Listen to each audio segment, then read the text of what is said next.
Hello, my name is Debbie, Owlandgatorstitcher. Welcome to Flosstube number 52. Today is Friday, April 28th, 2023. This is a video mainly about cross-stitch, sometimes about what I'm reading and watching as well. It's been about 4 weeks since my last video. I didn't mean to be gone this long. I was ready to film about 2 weeks ago and said, okay, I'm going to do it tomorrow, and woke up with a pretty nasty ear infection and gave it a couple days to see if it would go away, and it didn't. So I did finally go to the doctor and get medication. Really no reason for it. Water got in probably from the shower because I haven't even gone swimming in quite a long time. Those things happen, but I didn't really want to film a video where I couldn't hear myself, which would have meant either I was yelling at you the entire time or I would be whispering because I would be so conscious about yelling. So my apologies that I've been gone for 4 weeks, but I'm all recovered now. And I'm very happy to be showing you what I've worked on. I've also had a couple other things going on in my life outside of stitching. I volunteered for our county library system's semi-annual book sale. So I was a volunteer working the cashier. And I don't know how much money they raised overall, but within the first 2 days, they raised over $120,000, which I just think is incredible. And all that money goes directly back into the library. I'm sure, well, most of it does. There may be some expenses, obviously, with running the warehouse and everything where they host the sale. But all the people who work at the sale are 100% volunteers.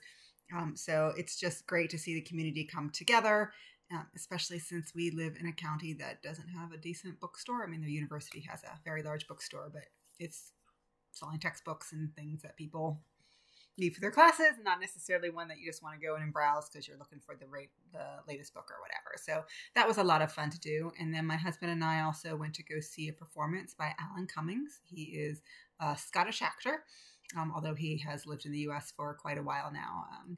And he was in The Good Wife, Circle of Friends. He's done a lot of Broadway. This was, I don't want to exactly call it a one-person show because he had 4 musicians on stage with him, but it was kind of some comedy routines, a little bit political at times, and interspersed with I think most of them were covers. I recognized some of the songs, others I didn't recognize, but since all the others were covers, I assumed those were too. It was fun. I didn't necessarily think he was the best comedian, but it was just good to get out and do things in the community. And it's been a long time since I've seen a performance like that, so it was great to get out and do those things. But while I was doing all that, I was doing a lot of stitching. So I'm now going to switch to my cross stitch content. So just a little cleanup first. I had a giveaway 2 videos ago for my 50 videos on Flosstube, or 50 Flosstube videos, I guess.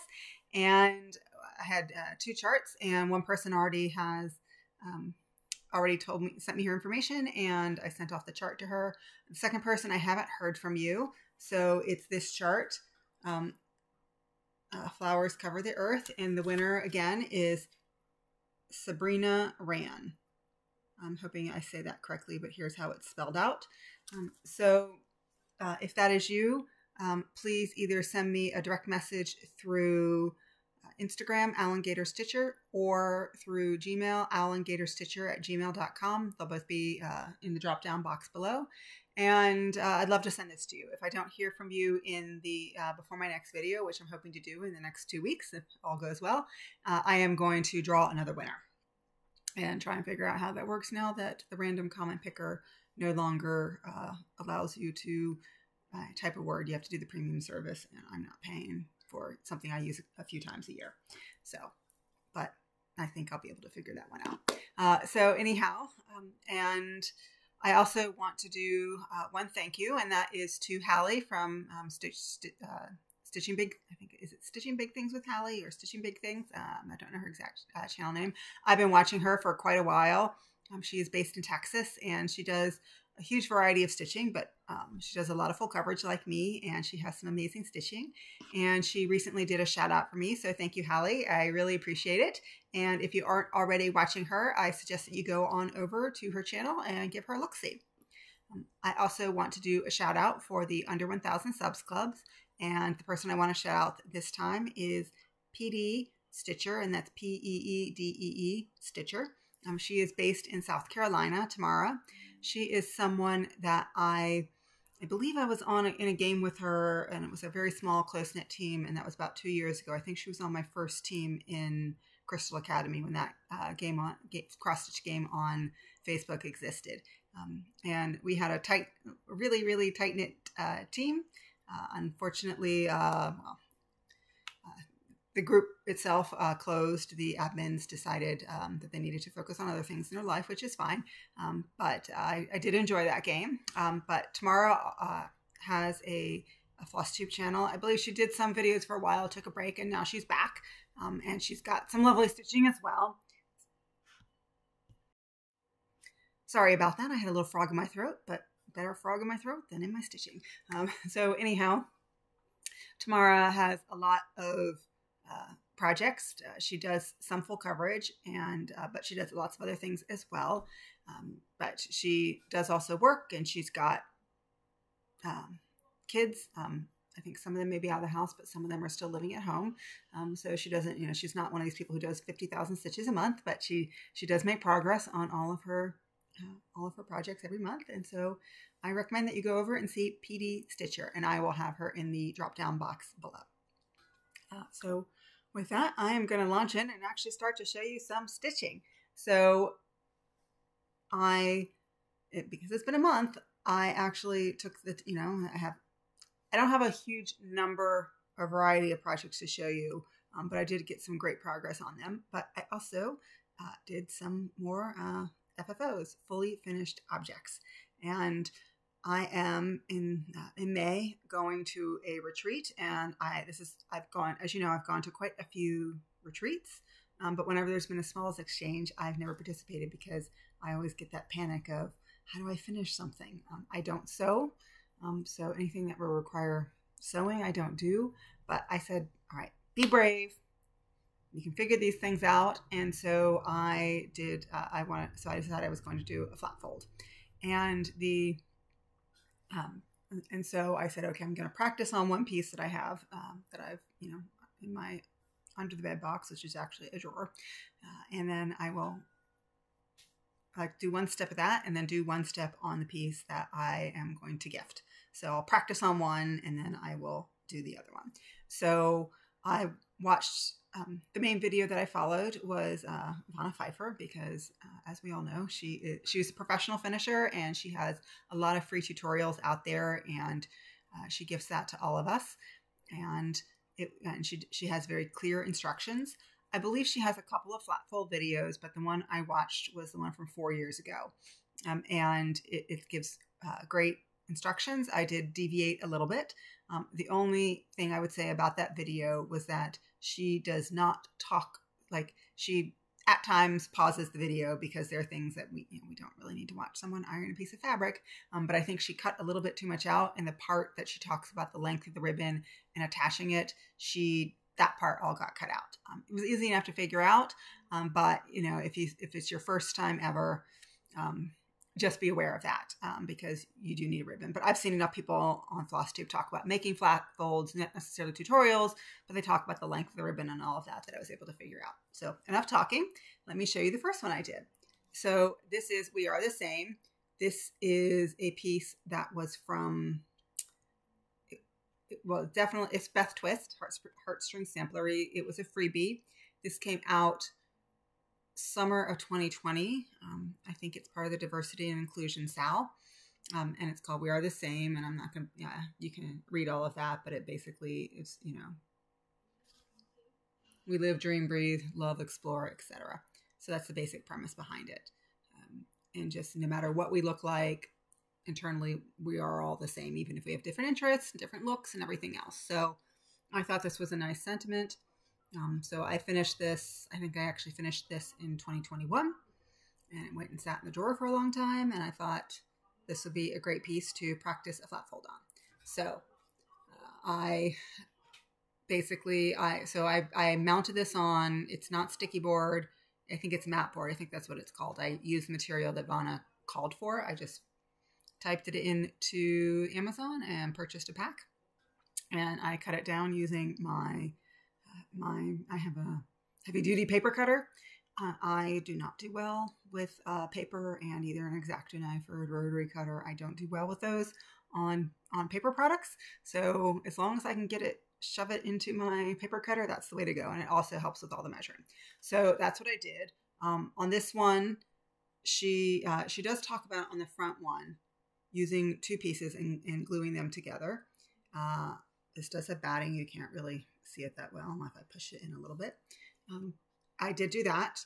And basically the rest of it, I followed her tutorial. So here's the fabric that I used on the back. This was something I had in my stash. So just like her plain fabric that I thought went really well with this. She uses cording that she makes. I chose not to do that. So I had some trim, for lack of a better word. It is sort of its own cording, but it just came off of a spool that I had purchased either from Joann's or Michael's, and it was sitting in my collection. And I tend to, whenever they have those deep markdowns, like 80% off, I just tend to go buy colors and things that I might be able to use later, and they're cheap. So I did that, and then I had some ribbon as well. I would say the only thing that I would do differently on this, and again, I did, there's batting under this, and this is not glued on here, but the edges underneath here are glued. They are not laced. Vonna does lace hers. I didn't think for this. I wanted to go through the effort of lacing. That's your choice. She is a professional finisher. I am not. This is going to sit in my home. The only thing that I think I would have done, so when she did her cording, and she ties it a bow here, so it goes all the way around for her. But because I was not doing a bow or anything, I needed a place to tuck my ends. So I thought, well, I will tuck the ends under the ribbon. I'm not 100% sure that was the best thing to do, because you can see the ribbon from the front. It's not the end of the world. This stands up nicely. I don't think I can do it here. There we go. I'm standing it up. It stands up nicely. It's not that big of a deal. But because I did it that way, you see this here. Maybe in the future, I would try and find a way that you can leave, I guess, a gap between the 2 boards and then tuck them up in there. I'm not that talented yet, but those are things, that's why I did this as a practice one. And then, so that was the first one. And then the second one, and I'm just going to caveat this a little bit, that if you're going to the Stitching in the Wild retreat in Fort Lauderdale in May, and if you are participating in the Small Exchange, and if you don't want to potentially see, or don't want to see something that there might be a small chance that you're going to get, fast forward a couple of minutes. Otherwise, here is what I'm going to show. So this is my second finish. This is another, so I did it as a flat fold. This is from an issue of World of Cross Stitching. It is an excerpt from that, a snippet from it. It's it's a larger pattern called Save Our Oceans, and I just chose to do a small out of it. The theme for Stitching in the Wild is something wild. So the seahorses are wild and fish. I don't know, yes, you can put them in aquariums or whatever, but I think of them as wild, and I thought it went well with the Florida theme. So I did the same thing here. One of the differences is that, I glued the 2 things together, put the batting on, mounted the cross stitch. There's also batting in the back on this one. I realized, after I mounted everything and started pulling everything together, that I had initially attached stitching to the piece that only had the batting with one, it didn't have the double layer. And I was like, I'm not pulling this whole thing apart. So I just quickly cut out another piece and put batting on it. So the double batting, whatever. That didn't happen. I don't really know if it makes a difference. So here's this. I had this really cute fabric that has turtles, which I also thought went with the Under the Sea theme. So I have that.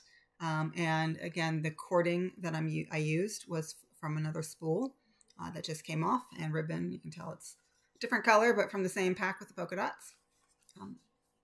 So I did that. So this is the gift that I'm going to give away at Under the Sea. Oh, sorry. The gift I'm going to give away at the Stitching in the Wild retreat. So I'm really happy that I'm able to participate in that, and I hope whoever gets this will like it. Okay, so let's move on to actual stitching. I did actually have a finish during this past month. About the first week or so of April, I full steam ahead working on Oh Joyous Day. And this is a gift I want to give to my husband for his birthday in May in honor of our 20th wedding anniversary in June. And so I really had to push through it, probably put in almost 4,000 stitches on it to bring it to completion. And I was like, great, I'm going to get this done. I'm going to film my Flosstube, and then I'm going to immediately go to the frame store to give them the time they need to frame it. Of course, with my ear infection, I didn't really want to film the video, so I still took it to the frame store. And so I will have that for you, hopefully in the next video. I can show that to you and show you sort of the details and what I chose to change and all those kinds of things. So I don't have that finished to show you, but that's also why that even though it's been almost a month, it won't look like I have as much stitching as you would think, but that's because I don't want to say the bulk, because I did more on some other pieces, but a lot of what I did focus on was on Oh Joyous Day. And I will say I don't like having that feeling of I'm going to put in 4,000 stitches because I have to finish something by a certain date. And I definitely felt that when I was working on it, finishing it up, I hit start all the things. I have a very large bin of things that are, I don't want to say fully kitted. I mean, some of them are kits. Some of it's just a pattern with fabric. And maybe fancy floss, maybe not. Otherwise, if it's the DMC, I just use my master set. And so if I feel like starting something, I've got this huge bin that I can just go ahead and start things. And I'm pretty good about not doing that all the time. But I was really feeling like, oh, I want to start everything. And so I held off most of the month, but then I said, okay, give in. So I started 2 new pieces in April. First one I started, this is Mirabilia Charlotte, and I am going to the Queen City Stitch Retreat in October, which is also Nora Corbett will be there. It's the Mirabilia Retreat, and so this, because her name is Charlotte and it's taking place in Charlotte, North Carolina, we thought the organizers thought this would be a great theme piece, mascot, whatever the appropriate word is. They thought this would be a great one. I've had this chart for a few months, more probably longer than that, and I hadn't started it, and part of it was I really don't like this. I'm just not a lime green person. I love teal. I'm happy with the pinks and magentas and all of that, but I'm not a lime green person. I am thinking about changing this to maybe do it in sort of more deep blues, so it will still contrast significantly with the pinks here, but will match a little bit more here. So it will be, you know, this is obviously like a blue-green with the teal, but it will be more of a rich blue. Think of like in the 790s, maybe, you know, there are colors of that ilk. I haven't decided yet entirely. I started in the pink stuff, so it will be quite a while. I did a center start on this simply because the fabric I'm using, and it was just easier than trying to figure out how to start from the top to the bottom. So here is where I am now. I put in, and I just started this yesterday, and I put in, I think, about 400 stitches. So these kind of pink areas here, and then these sort of magenta stitches here. This is very here. So this is, and then the lighter colors are down here. So I wanted to have a chance to, because I was center was somewhere down here, so, or maybe it was here, I can't remember. But this is where I want to start. But even though I can start from the center and I kind of will work in any direction, there is still a part of my mind that likes to work top down. So by getting up at least to the top of one section, I can then sort of be more comfortable and work down in this section. I don't know why that's the way my brain works, but it does. I am doing this on a 32 count even weave from Color and Cotton. The colorway is Neptune. This is a piece that I got when I was in their fabric club. It's been probably a year since I've left the fabric club, not because I love Color and Cotton. They are one of my favorite fabrics. It's just, I sort of made a decision that I don't belong to any fabric clubs because I was accumulating and I wasn't using it. And so it's great when I pull something out from my stash that I can use, but I also Brick City is 45 minutes away, and they've got amazing fabric stash. So if I want to go look at pretty colors, they basically will have anything I want. So that's just a little bit easier for me. I know that not everyone has that option to go see colors in person or to see a lovely variety of colors. But I do. I'm very fortunate. And so that is Charlotte by Mirabilia. Okay. My second new start, and I showed this pattern probably in my last video. This is Horn of Plenty by Glendon Place. I did end up buying all of the threads and beads with the pattern. I got the fabric separately, and the reason why I chose to do that is that they don't use DMC. Well, they have a DMC conversion, but the model was stitched with Sullivan's, and they chose to do that because you can get, especially with the purples, the richer variety of purples. When you look at the DMC conversion, there are no two purples that are the same. It's not like they're using 3834 for two different shades of purple. They do give that variety, but I think that just the richness of the Sullivan's shows a little bit better. And it's the purple you see it the most, but I think some of the green might show it as well. And there's also, in addition to the bead pack I got, they also use Rainbow Gallery. I'm going to get this wrong. It's not Petite Trouser Braid. Silk Lame. That's what it is. Silk Lame. I've never used Silk Lame before, and I am in love just with the way it feels going through. I've used silk on other projects, but this silk, I mean, it's got a little bit of a metallic sheen to it, but it goes through really the fabric really nicely. So I was really happy to be using it. I will say I have a correction to make. In my last video, when I showed this fabric, I called it almond milk. Someone said, I don't think that's almond milk, and she was absolutely right. I don't know why I had almond milk in my head. I think I've seen so many videos where Grace Notes Fabrics was talking about the pieces they had released at market, and almond milk was in my head. It's not almond milk. It's Andrew. They have a lot of pieces with people's names as well. So this is 28 count, even weave Andrew. And here's where it is. So with this one, I also did a center start. So that is this, and I'm not even sure what this is. And I've looked at the picture many times. I don't know if it's a purple carrot or if it's like a piece of ruby Swiss shard. I can't figure out. It's okay. This is the top of an apple, and it does look a little bit misshapen because something is going over it. So it's not a perfectly round apple. It will look better once I get more things around. And this is the ear of corn, the outside part. And then just a teeny bit here is the beginning of the horn.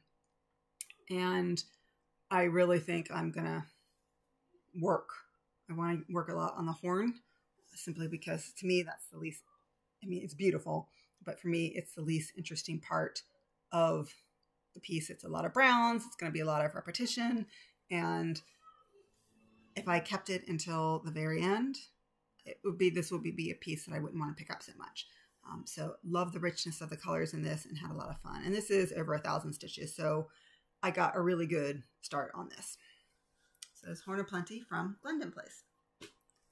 All right. And then everything else are projects that I've shown at least once before, if not multiple times.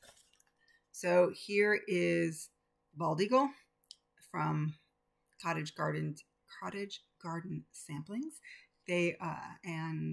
This is one of the Year of the Woods. I decided I got all the patterns. I would like to do them all, but I waited until the year was over.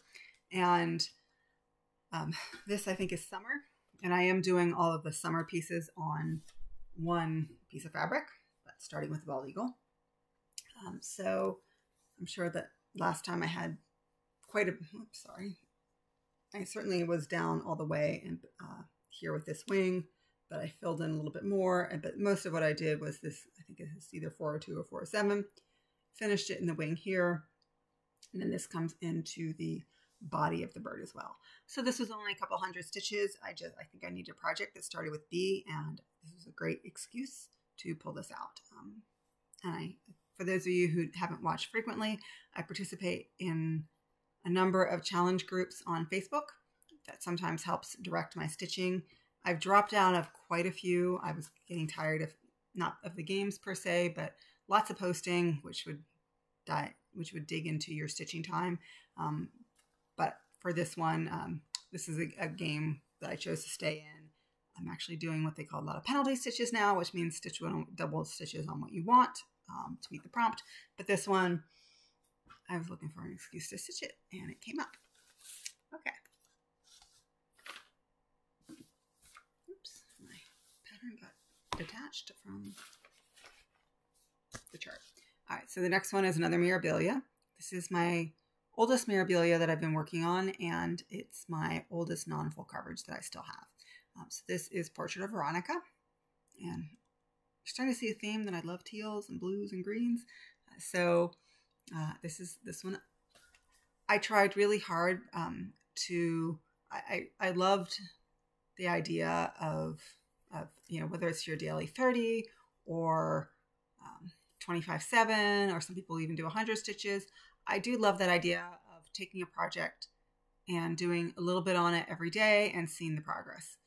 But I also discovered, as much as I love seeing other people do it and I love the concept, it's not for me.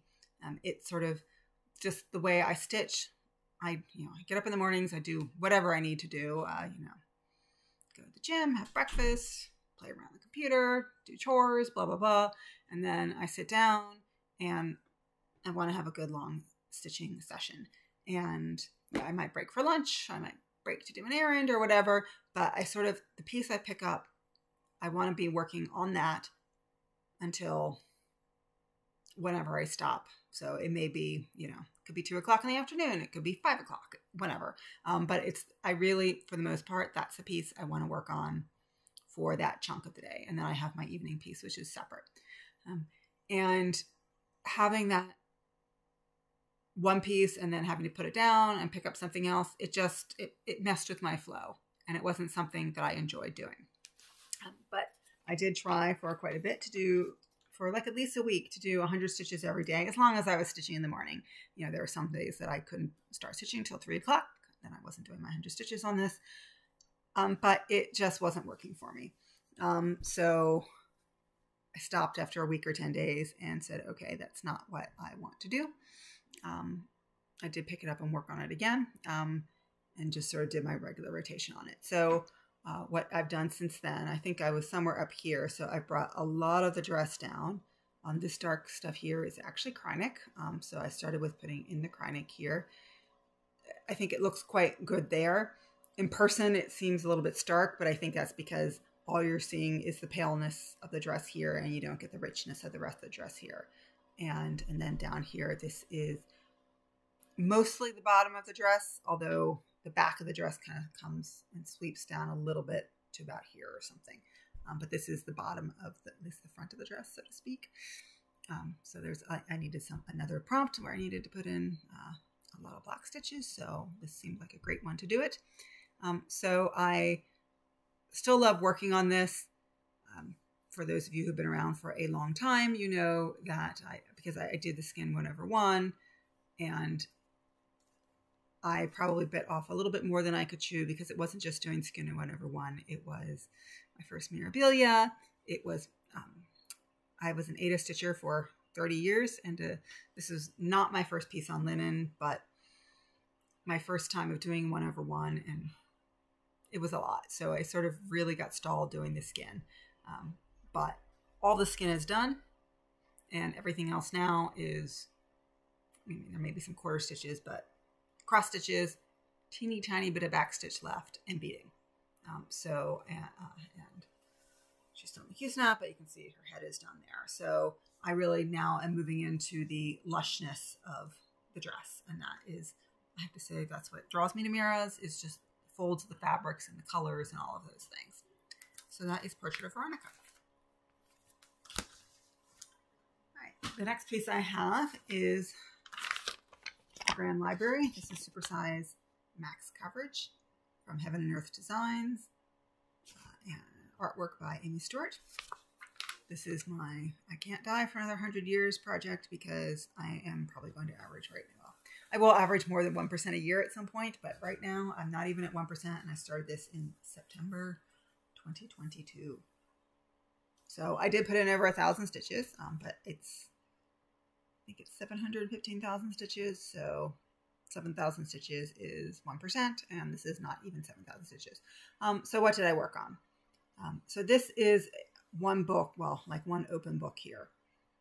I'm not entirely sure what this is, if this is like a little book here, or if this is like a picture frame. I think I'll be able to, my printout is, the quality of my printer is not very good. It's a cheap printer, which is fine because I don't need to print high quality things. But when it comes to something like a Haid that is this detailed, the printout, it gives me a general idea, but for some of the minute details, it doesn't. And that's okay, but then it sort of leaves me wondering what some of these things are. But I think this almost is like a picture frame or something. Anyhow, this is what I worked on. I was pulling colors in here and as they popped up in other places. So a number of them did start showing up in this book here and a little bit over here. This is, I think it's the mystery part. So this thing, this stripe here is like crime scene tape that's in there. So not sure exactly when I'm going to pull this out again, but I look forward. There's really not that many stitches left in here. But because it is max coverage and I'm sorry, it is a max color. It's a lot of confetti and sometimes I'll pull out one color and there'll be 2 or 3 stitches. And it's not just 2 or 3 stitches of that color in here, sort of in all of this area that I can easily, like even if I cut it and stitch somewhere else, there's only 2 or 3 stitches overall. So it's just a lot of color changes. It's what makes it look fabulous. It just slows it down a little bit. At some point when I decide to come back here, there's just a lot of black. So then that will go very, very, very quickly. That is on 25 count. So it also, I can see it with just my regular reading glasses. But I really like to make sure that I'm not making mistakes because if I have to frog, it's a difficult piece to frog. Okay. Next piece I pulled out is one that I think the last time I worked, it was probably summer. And that is Princess Lily by a French company. Sorry, I'm not going to be able to pronounce it. And I have to say, this is one of those where I didn't start it well. And what I mean was I didn't think through about what's the best way to do it. And so I have this on a piece of Touch of Pink witch elm. And I think I started going like around and it's a very holes on this. You can see me through it. So it's not the best. Like it's really better that I don't I limit my counting on this. Even though it's very easy to see, it's just, I was having a lot of issues with it. So at some point I did finally, this yellow ring, which was thinner, I finally did make sure that I had it done correctly. And so what I said, okay, I'm going to work on filling in the interior of this box, which is the body of the carriage. And so that way, like, I'm making fewer mistakes. So basically I picked the next color, which is another shade of yellow, and sort of did the next ring of yellow inside. A little bit of it came down here. I had another prompt that I did this, and it was pick up something that's driving you crazy and work on it. And it was one of those to the point where I was almost like, maybe I should swap out the fabric and do this, a restart. Really, this is all I have done. I said, okay, put another 200 stitches in it and see how you feel about it. And I have to say, I feel okay about it. I will feel better once I get darker colors around. Some of these are getting washed out, but I have looked and it's really darker colors all the way around. So it's not, I'm not worried about, you know, whatever detail you see here, there'll be darker colors around it so that you're able to see it. So that is Princess Lily, and I'm glad I had an excuse to pull this out. All right, next piece is one that, for one of my challenges, oh, and I forgot to pull out the cover page. Oh well. For one of my, we had a spell out on acrostic, and you could do whatever you wanted, but if you did all of the letters on one piece, you got like some bonus. So I said, okay, and I think we have that every month, and I tend not to do that. But I said, I'm going to try it and just see what I can do it. What I can, if I can do it. And on this month with this piece, I actually could do it. So this is Fabulous Women by Clouds Factory. I'm sorry I don't have the cover sheet to show you, but here is what it looks like so far. So it's basically women, notable women in history, and the top will say when it's done, women are the real architects of society. So that's Cleopatra, Joan of Arc, Elizabeth I, Jane Austen, Sacagawea, and Queen Victoria. So this time, let me get a little bit more here.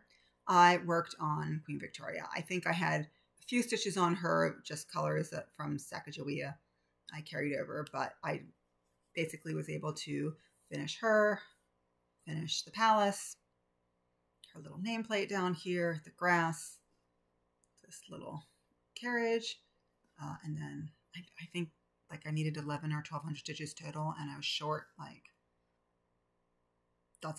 two dozen, so I did the O up there. So when I come back, because I think I still have that color, or maybe I did cut it off because I don't like to carry my letters at the top, but that's where. So the next one is Susan B. Anthony, and then I have Harriet Tubman, and that will finish off the top row. I am doing the top row as is. There are a couple figures down at the bottom that I will probably change. So for example, one of them is Marilyn Monroe. I've never been enamored with her. Not that I have anything against her, but she's just never someone who struck my fancy, so to speak. So I am going to put Katharine Hepburn instead of Marilyn Monroe. And then there's a couple others as well that, not to dismiss what they have done, but they don't mean anything to me. And there are a couple people like Ruth Bader Ginsburg and Kamala Harris, regardless about what you think about them. But certainly Kamala Harris, the first woman to hold, obviously the U.S. vice presidency. Haven't had any women presidents yet. And RBG, she was, as you know, not the first woman on the Supreme Court. That belongs to Sandra Day O'Connor, and I appreciate the role that she played in helping women to get to the highest court. But I think RBG and just the way that she carried out that role is quite remarkable. So I would like to put her in somewhere. I'm not great at charting. Katharine Hepburn will be easy to do because like the directors, the camera and all of that will stay the same. And then if I just put darker hair and make the dress straight, as opposed to the wind blowing up the dress, I think that will be relatively easy. The other two, not really sure. And there may be others I swap out. I haven't decided yet. But because I think there's 3 or 4, Ava Perón is one. I am fascinated by her as a historical figure. Not sure she is someone, though, that I want to emulate. So sorry if any of you are Ava Perón fans. I think she's a very fascinating woman, but I think she's also very flawed. Not that we all aren't flawed, but there's flawed and then there's corrupt. Just put it out there. All right. I'm going to get off my political high horse now. All right. The next one I had was, the Blue Flower, Huckleberry Farm. My goal is to get this done by the end of this calendar year. And I am in a small group where we each picked our own piece and we broke it into 12 pieces. I think most people had pieces they already started, so it was the remainder done in 12 and get it done. This one, I deliberately the first few months, because I wanted to focus on Oh Joyous Day, my goals were modest. And I knew I was going to finish Oh Joyous Day in April. So my goals have been modest, but now this is going to pick up starting in May. Oops, and that is upside down. So here is what I have done. So at the beginning of this year, I had page 1 done, which was included a lot of the vine you see there, this whole big motif of the mountain and the bear, A through F, MN1, those things. And then I think I even had done the chipmunk in that basket. So everything else you see is new. This time, again, I knew I needed modest goals. So the only things I finished this time were, and this thing is, it's a picture this plus linen, colorway whimsy, 32 count. And it is floppy. Now it doesn't want to fold. in a way that I can show this to you. Excuse me for 1 second while I get this to where it needs to be. Here we go. I feel like Shelia is going to be like, get a board, pin it on. You're right. All right. So, not that I think she watches my channel. So I did the bird and I did this motif here. A lot of fun stitching both. Somehow, there's a mistake in here somewhere because the top of this bird, like if it matches up here, the feet on this bird don't match where they need to be here. And the same with this motif. And I was very careful about the bird. So I think there must be a mistake somewhere lining this up with this up. And I'm not going to worry about it. One of the great things about the blue flower is that her borders, because they're not, first of all, they're not perfectly symmetrical on each side. And secondly, they're just like side borders. There's no, there's a like even bottom. There's no border at the bottom. And so if, there's room to fudge, which I love that pattern. I'm crazy about the blue flower. Speaking of which, I'm going to take a little pause here and tell you how excited I am because I signed up for 2 more retreats. There was one I always knew I wanted to sign up for, and registration finally opened, and that is, so the Sunshine State Stitching Events group on Facebook, which is not the Sunshine Stitchers, which are EJ and Shelia. They're totally separate. But this is the Sunshine State Stitchers. It's basically a Facebook group. You don't have to be from Florida, but it's really, hey, stitchers in this town in Florida are getting together, at this location if you want to come join us. That's sort of, I think, the genesis of it. And then the person who runs the group actually does have some local retreats that she organizes, sometimes alone, sometimes in conjunction with stores in Florida. And so it tends, I don't want to say low key isn't the right word, but, they're really stitchers, a chance for us to get together. And there's hotels if you want to, if it's in a place that's not too local to you, you can stay at the hotel. I did one of her retreats in Ocala a couple of years ago, had a good time. Was supposed to go to another one that unfortunately got canceled because the designer who was supposed to come couldn't make it. So the retreat was canceled. But I heard, first it was whispered to me, and then it became public at the Jingle Ball.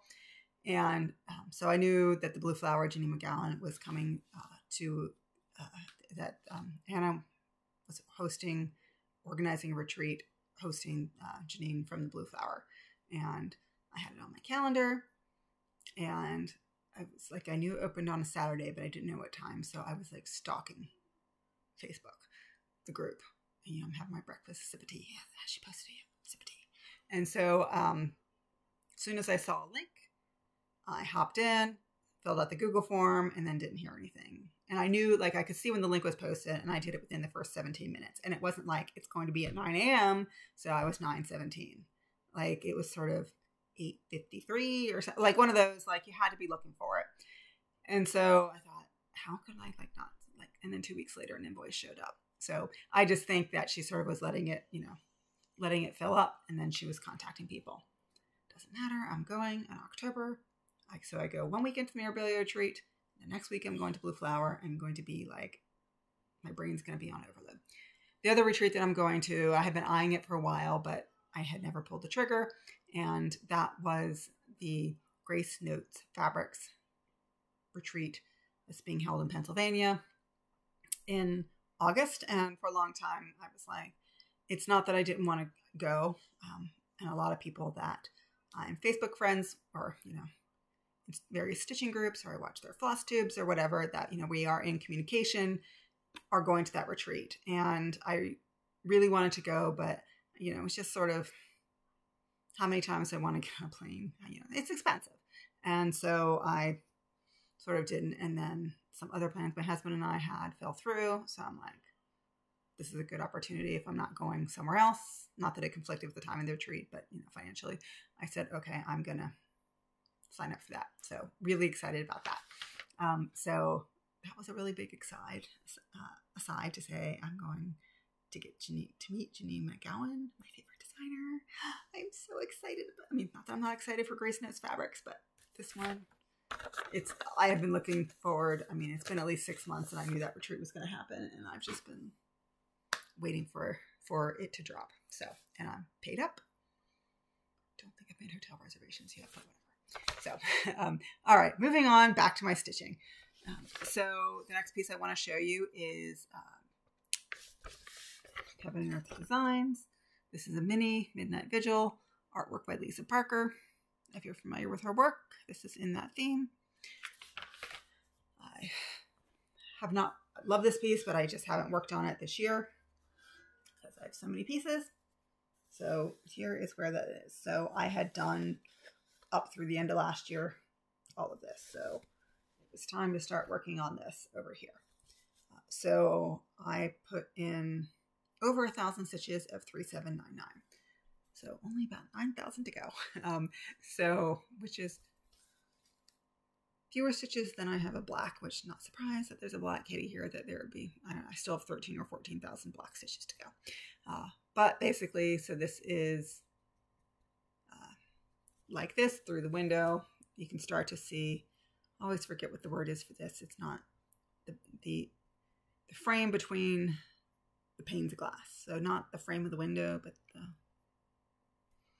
someone will tell me, and because I've been told many times and it just goes through my head. But see it through here, and then you can start to see, and then this is starting to work on the curtain like you have on this side.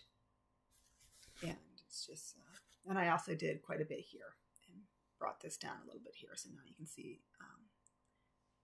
sort of how this window is going to form. Love this piece.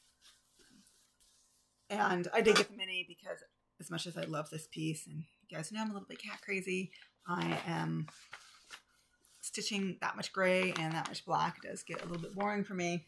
So I thought if I did the full size, I would lose interest after a while.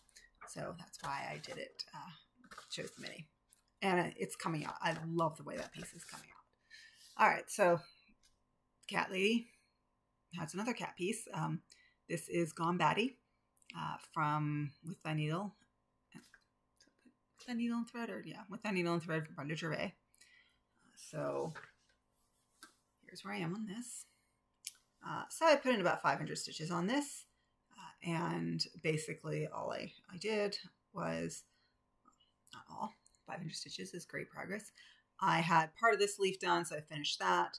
Did this whole leaf, this leaf, finished off the stem of the flower here, and then did part of the flower here. And then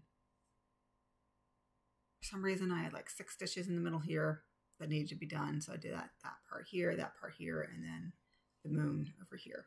The bat and this one had already, that leaf had already been done, and the cat obviously. So making great progress on this. This is another piece that I would like to get done. So I don't talk about that often, but when I did my whip parade, I talked about how did my whip parade in December, or yeah, I think I did it, or very early January. There's a lot of whip parades, and it also just, I'm busy that time of the year, and it's not a great time for me to sort of sort through everything. So what I did was I wrote every project on an index card and what my goal is. My goals are not to be done within 1 year. My goals are they are done when they're done. But I won't do another whip parade until I hit all of those goals. And I deliberately made them aspirational so that I would push my whip parade probably to the spring of 2024. So before that whip parade, this one will be a finish. Whether or not it's this calendar year, who knows? I consider this a Halloween piece. So whenever something says, hey, stitch on a Halloween piece, and my Haunted Mansion style doesn't need any glove, this is a good one. I have a couple other Halloween pieces too, but this is a fun one to pull out. And it's 28 count, so it's very easy to stitch on. I love this color green. Don't love this color of green. My theme this one is I don't like lime green. But this shade of green is fabulous. So that is Gone Batty. Okay. Next piece is Artisy's Old World Map. And this is my oldest project. So it is, I don't want to call it a focus piece, but I am in one of the games where we have to have 5 focus pieces, and this is one of those, but it's not a, oh my gosh, I have to get it done. But that would be even upside down. here is where I am now. So this time I focused on this part here. So almost all of this part of the globe is done. There may be a few ninja stitches hiding out in here. I'd have to go back and look at it carefully. And I've started really working on this ribbon at the top here. So I put in, I think, 600 stitches this month on this one. Love the piece. It's just when you have so many things, certain things have to have priority. And unfortunately, that isn't one of them. But because one, I do love it, and two, it is my oldest piece, I like to make sure that every month it gets a little bit of love. Next piece that I'm working on, this is 3 dancers from Stitching Jewels Designs. She has it where a number of Flosstubers who have had, some of them now have over 1,000 subscribers, but she gave us, if we wanted to, free patterns, and the deal was get the pattern for free, please stitch on it and show it on your channel. So that is what I am doing. So thank you to her. And so here is where I am now. I'm about 40%. You can see a little bit over here. I don't want to pull it out of the Q-snap. And so basically most of what I worked on was here. Not all of this. I had probably about half this amount done. Started pulling in some of these darker colors into the dancer as well. And you can sort of see this is like a curtain here.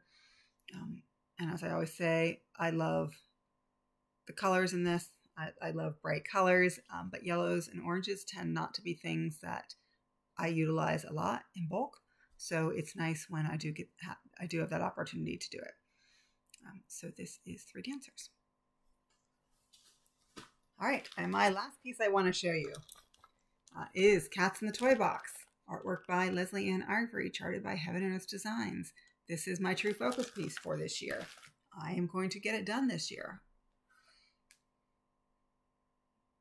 Heaven willing. Just leave it at that. I have pulled this out of the Q-snap because I was getting to that point where it needed to be done. So, first of all, here is where I was working on. So, the bottom half of this cat was doing this. Just love the way this tabby is coming out. My tabby is probably, I have my door shut here because my husband's watching something in the other room, and she's probably sitting out there. She doesn't meow at closed doors, so she's probably sitting out there because she likes to take her afternoon snoozes in this room where I'm filming. Yeah, but worked on the tail here.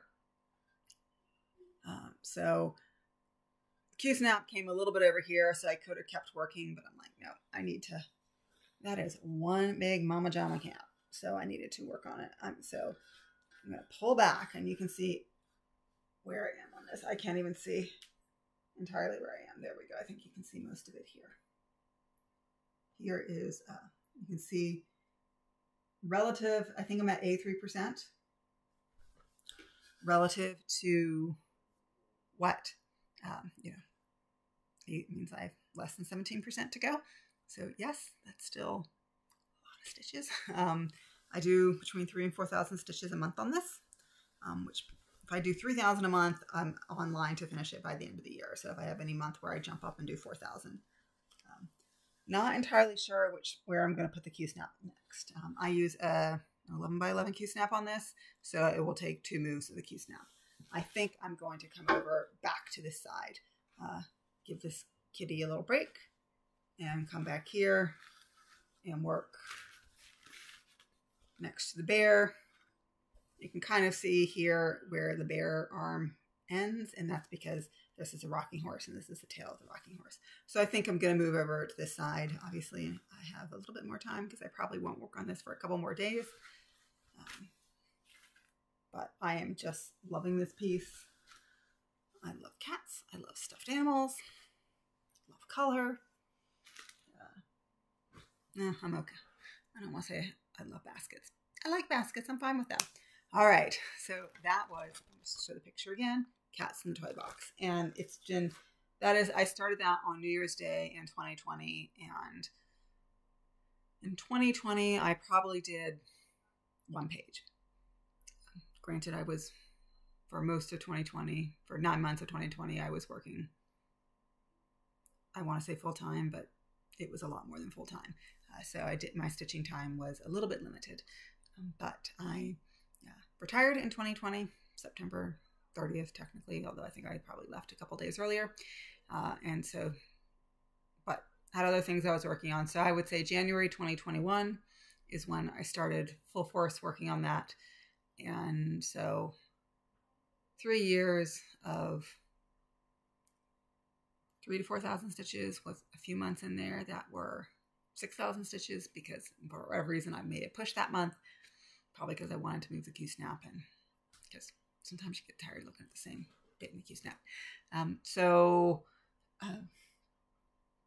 It's been a commitment, and it's not even, as a Hague goes, one of the bigger ones. I think it's 141,000 stitches. So I'm not saying that's anything to sneeze at.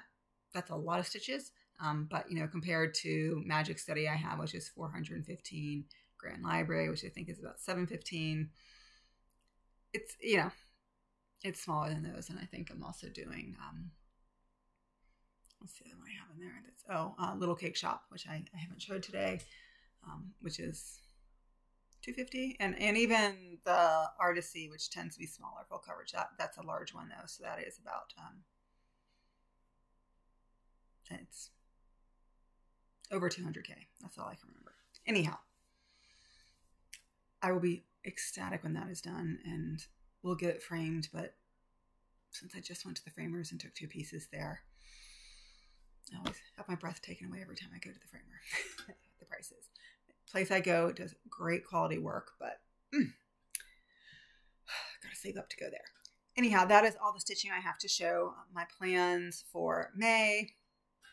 My focus pieces, I want to continue to work on them to make sure they get the love that they need. I try to stitch on pieces every birthday. 2020 was the only year I did Mania, and that year it was basically every day that was not an official work day. I started a new piece. And so that was weekends, Memorial Day. I was living overseas, so we had 2 local holidays as well. So it was probably, I think it was somewhere between 11 and 13 new starts. Some of them I have finished. But May, as a result, has quite a few birthdays. I think I have about 10 birthdays in May. And I think some of those birthdays are actually pieces that I started in subsequent years that had nothing to do with Mania. I've not done Mania since, and I'm not doing Mania again. I have nothing against Mania, and if you're against starting all the things, there's Monogamania and all of that. It's just not the way I like to function. And so I like stitching on pieces for their birthday. It gives me, you know, a chance to if I haven't worked on it in a long time, it gives me a chance to pull out something and make some progress on it. I do try and touch my whips more than one time a year, but it brings them back. And so I use that as a great excuse. I am also going in Full Coverage Fanatics. I am going to participate. They have another bingo challenge. I think I've already mapped out. I think I'm doing a diagonal, and I think there's only of the diagonal. So if you're actually going for a bingo and counting, it's as long as you meet the prompt, it's 1,000 stitches. And if you don't meet the prompt, it's 2,000 stitches. So I think if I looked, I can easily, like, 4 projects in the diagonal, 1,000 stitches each. And it works out because it also means I think 2 of those have birthdays. Excuse me.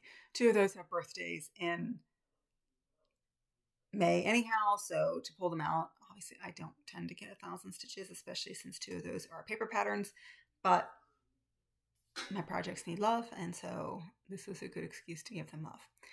All right. So I am hoping to get back to you, if not before Stitching in the Wallow retreat, then shortly thereafter. I'm really looking forward to that retreat. And now I have some things I'd like to show you. I know I'm conscious of the fact that this has been quite a long video, but it has been a month. And some of these are purchases, and some of them are giveaways I have won. So the first piece, this is something I want to give away. This is a band sampler Born 1604. This is Works by ABC Cohen, and Works by ABC, which is Arlene Cohen. I won this in a giveaway from Lori at Once Upon a Stitch, and it is only 2 colors. And I may not, and one of these is variegated, so I probably won't It's a DMC variegation, which I may or may not be able to find because they've discontinued a lot of those. But as I theme of this video is I love teal and blue, not so much lime. So even if I don't exactly match these colors, I would probably do it in very similar colors. Another one, Carla at Cobweb Corner periodically hosts auctions on Facebook. And so this is something I purchased through one of her auctions. And this is the Gold Collection Petites. So I got this at a very reasonable price. This is a walk on the beach. And it is a full kit with all the threads and everything, but you can tell it's kind of old. Look how yellow that is up there. Next one was I needed some stuff, threads and stuff from 123 Stitch. And so I'm like, well, I always, whenever I do that, I do then go look and see if anything my wish list is on sale. And this was on sale. This is the jewel box. This is, again, blues and teals. Definitely my theme this week. Next one is a giveaway I won from Christine at Stitch All the Things.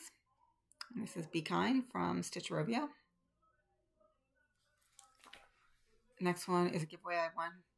Enter all the giveaways. And I don't. I see giveaways and only put my name on things that I think I have a good likelihood of stitching. It may not be within the next year. It may not be within the next 5 years.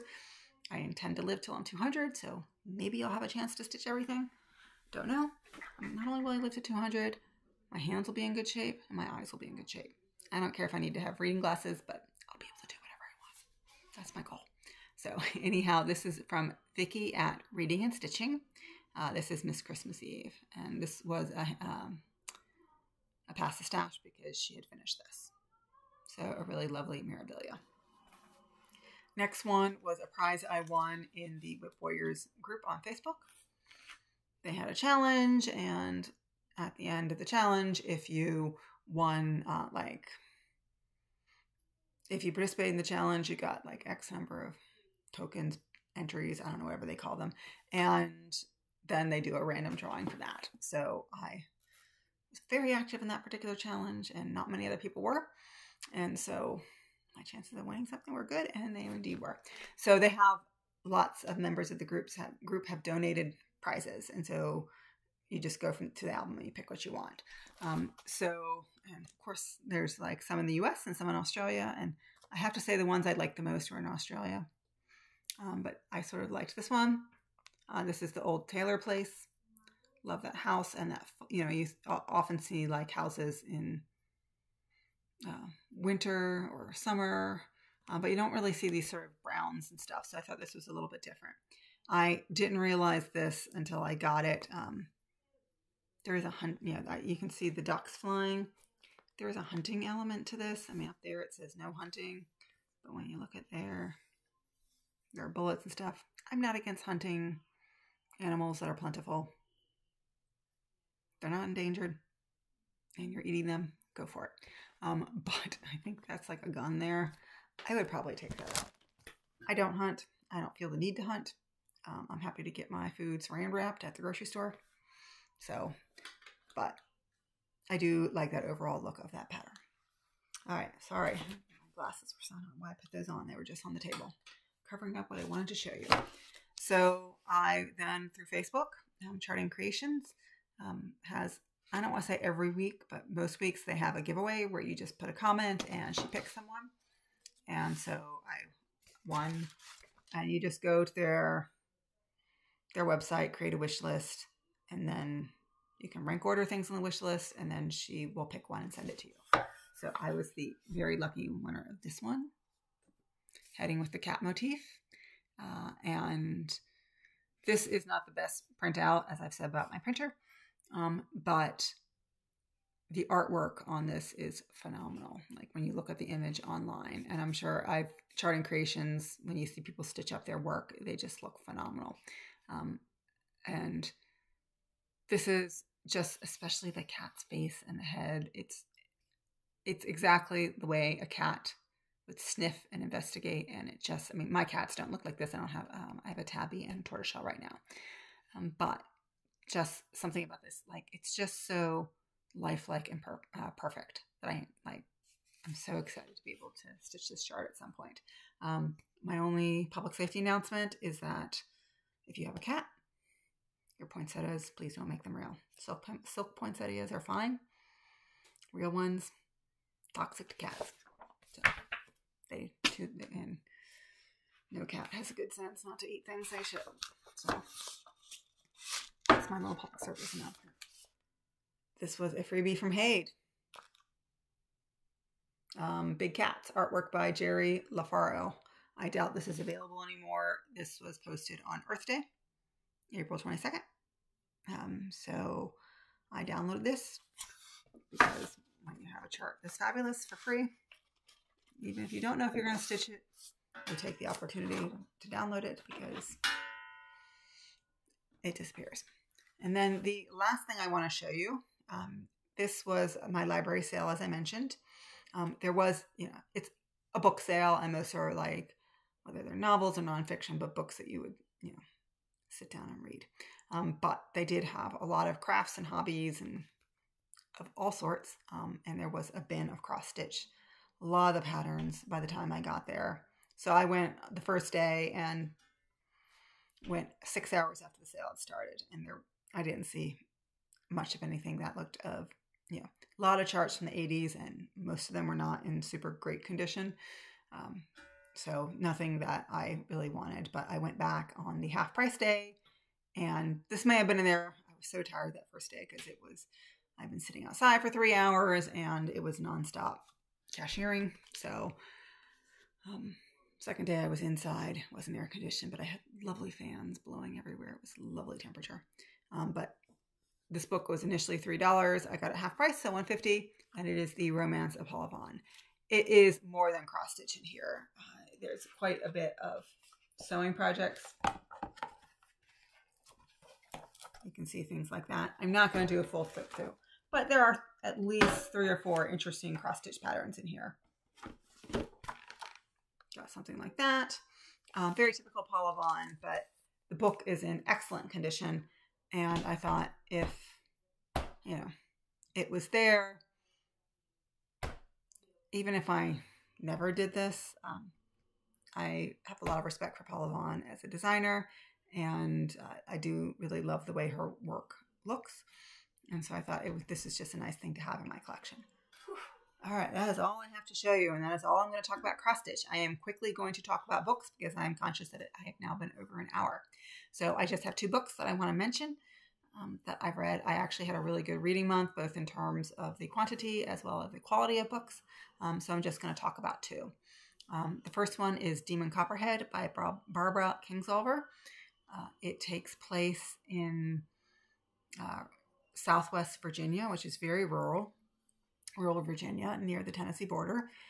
And it starts in the very late 1990s and basically comes up to present day. The book was published in 2022.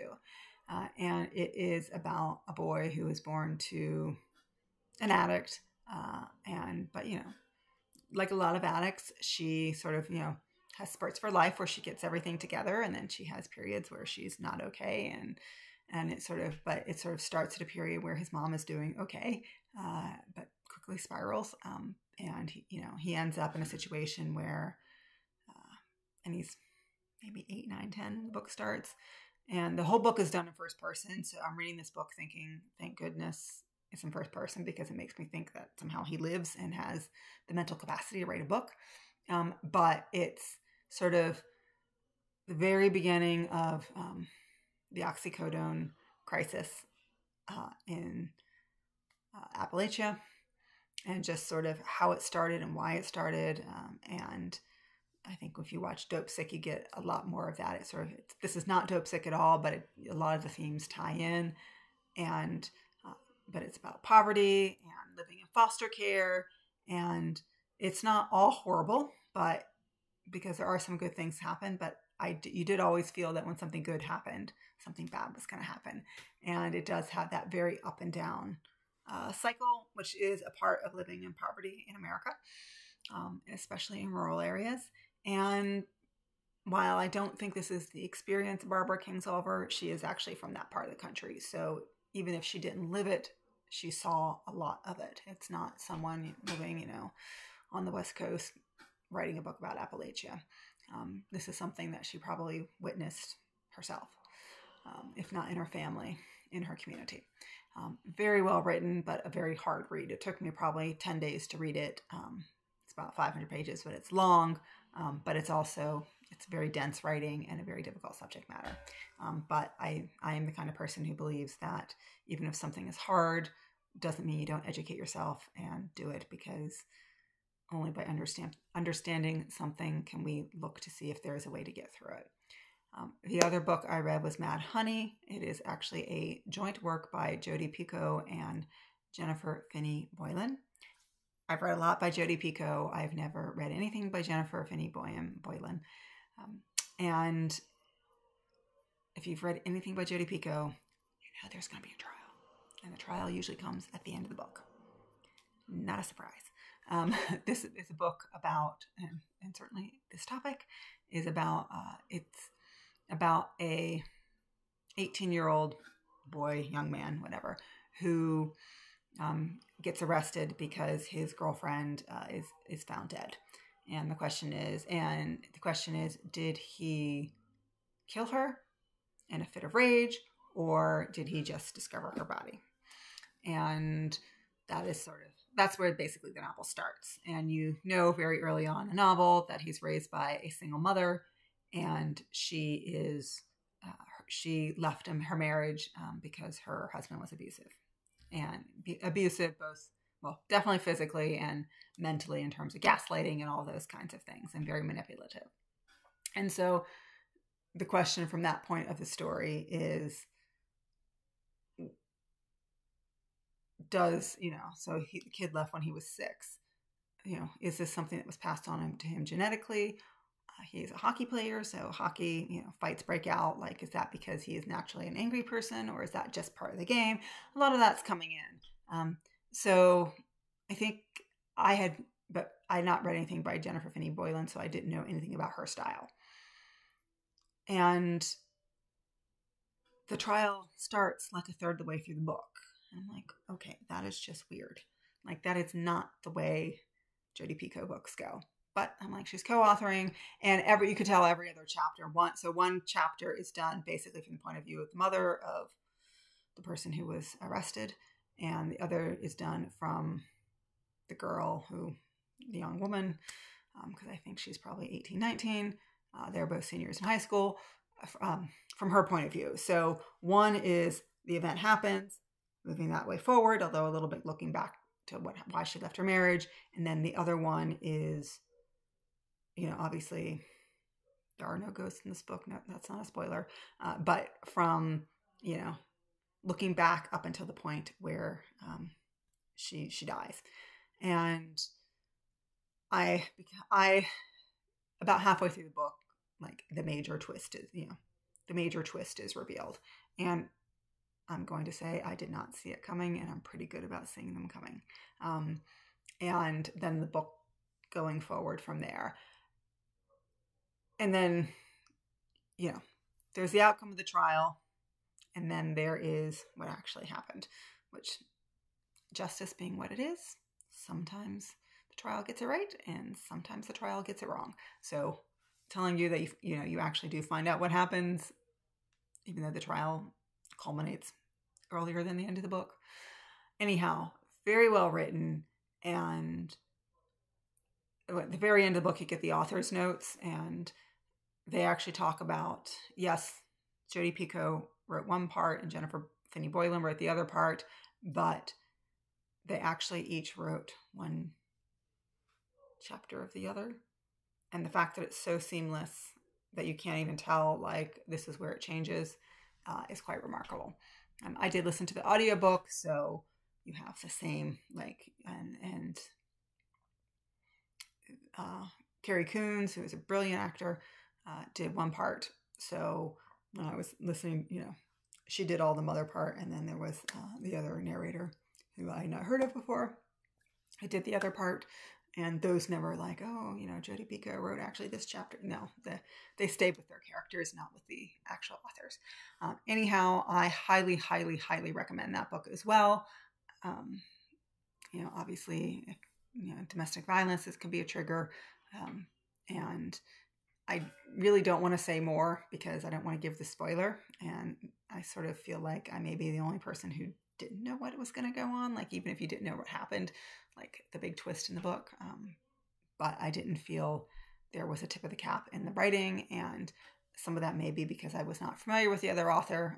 You know, again, with Jodi Picoult, you kind of know where she's going to go, and forget the trial. But you know sort of how she writes her books and sort of her pacing, and sort of you kind of know her politics and how her views on things and how they're going to come out. Whereas when I wasn't familiar with the other author at all, so I had no idea where this was going. Brilliant book. So that's all I'm going to say. I read other things. I'm not going to launch into anything I've watched because I'm now at hour 15, and that is probably long enough. If you've made it this far, thank you so much for watching, and I look forward to seeing you in a few weeks. Happy stitching until then. Bye.